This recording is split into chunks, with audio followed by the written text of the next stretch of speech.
আপনারা সবাই জানেন যে হাসনাত আব্দুল্লাহ তার দুইটি ছবি গণমাধ্যমের সামনে এসেছে।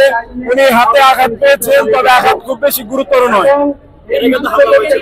এর আগেও হামলা হয়েছে, দুইবার গাড়িতে আক্রমণ করা হয়েছে, আজকেও দেখলাম আক্রমণ করা হয়েছে।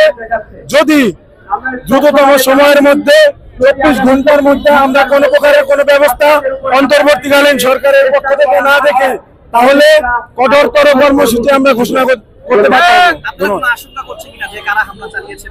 আমরা মনে করি এখানে আওয়ামী ফ্যাসিবাদের দোসরেরা জড়িত।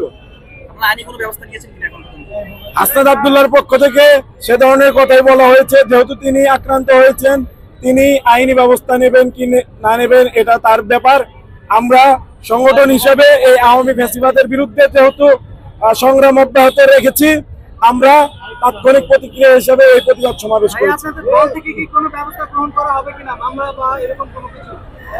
আমরা 24 ঘন্টা সরকারকে সময় দিয়েছি। এর মধ্যে যদি সরকার কোনো প্রকারের কোনো সরাসরি এই জড়িত যারা তাদের বিরুদ্ধে ব্যবস্থা না নেন, তাহলে আমরা কঠোরতর কর্মসূচি ঘোষণা করব এবং তারপরে আমরা ভাববো আইনি কোন প্রক্রিয়ায় আমরা যাব।